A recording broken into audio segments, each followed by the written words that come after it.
Yo, what's going on, guys? Dark, I'm back in the video, and today I'm doing a video talking about my controller settings. And ever since I did my sensitivity tricks video or sensitivity guide and my aiming tips and tricks video, which both of those videos did really well, I appreciate the support on those. A lot of people have been asking me, hey, what controller settings do you use? Do you use a SCUF? Do you use an Xbox One Elite controller? What do you use, man? Do you hold the controller normally and stuff like that? And instead of just like answering it each time individually, I was like, I'm just gonna do it all in this one video, and I can refer to this video if people want to see it when they ask me. So I use a default grip. I'm like generic. I use nothing on my controller. I don't have any FPS freaks. I don't have a SCUF or anything like that. The only things I'll do is hold the controller normally and claw. Personally, in Halo, I do not claw at all. I hold the controller normally. Most of the time there's like that one instance. Sometimes I use like I'm clawing when I'm using an automatic or something like that, but for the most part I'm using a normal grip on the controller, and I play bumper jumper, so that allows me to jump and shoot at the same time. I started playing bumper jumper pretty much in 2009, like when I first got Xbox Live, because I realized, you know, I can't jump and shoot at the same time on default controllers. I use A to jump for like the original Halo 3 controls, which I think is like recon in the other games. So or in the newer games after Halo 3. So I pretty much just play default. I just played for a bit and I realized, okay, I'm in a dilemma. I need to switch to bumper jumper. I saw a lot of pros were playing bumper jumper, so I'm like, okay, there's a good reason why they're playing on that setting. So I switched to it. I'm like, wow, this is a lot better. It took a while to obviously get used to, like a day or so. You know, just really playing the game a lot, and you know, I was like, wow, this is a huge advantage. I could jump and shoot at the same exact time. This is huge.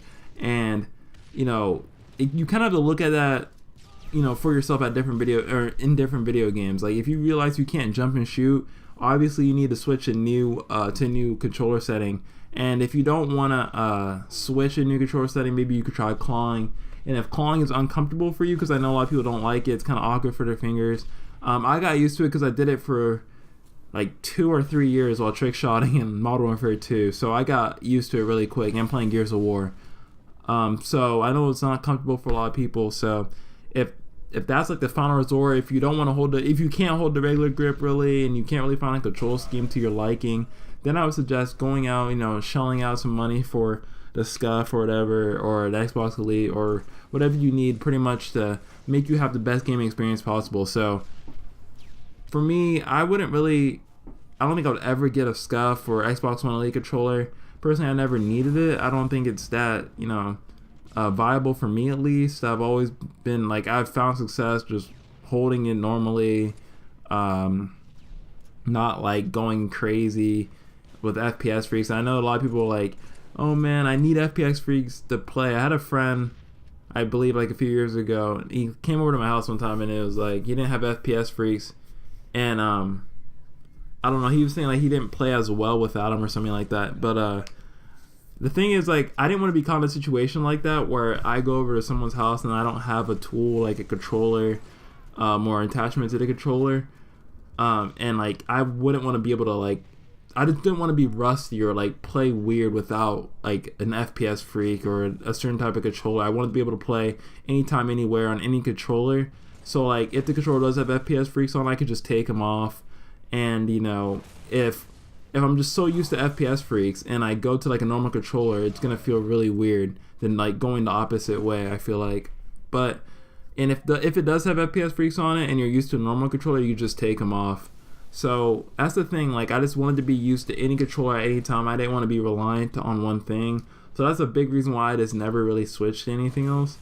So I know a lot of people are gonna be like, what the heck, how do you play Halo 5 and stuff? You have to take your thumb off the thrust.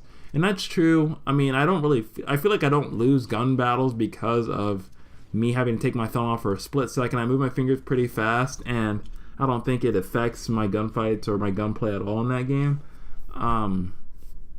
So, you know, especially when you're thrusting in Halo 5 too, I feel like you're not really thrusting to realign your aim. You're thrusting more to dodge a bullet or dodge a shot, and you can't really aim while thrusting anyway. I mean, you can kind of line up your shot, I guess, but you don't really like aim while thrusting. So it's never really been that big of a deal for me.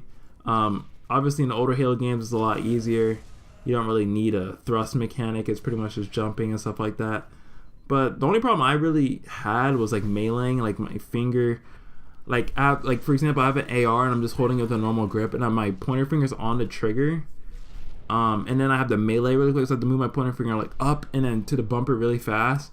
And sometimes when if I'm a little bit slow on it, sometimes I feel like it gets me, but not really.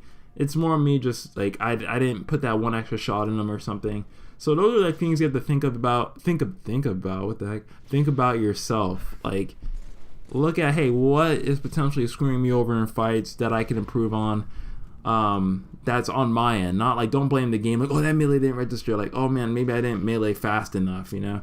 So really look at yourself and be like, hey, do I need a scuff? Or first, I would say, hey, if you're holding controller normally, I would go like this, like holding controller. Oh man, maybe I should try clawing. Maybe that'll work out for me. Maybe, let's see how comfortable it feels. Oh, and then if that doesn't work, man, clawing is kind of weird and awkward to me. Then I'll go out, get a scuff or Xbox Elite, whatever you want, and map it to whatever you want. So, that's pretty much it for the video. I wish video games a lot more games are starting to do this now, where you can just map it to whatever you want, like Overwatch. I feel like that's really good. I can just map it to whatever I want, so I don't have to change my grip or anything on the controller. But whatever, that's just the way it is, guys. I hope you guys enjoyed the video. I'm out. Peace.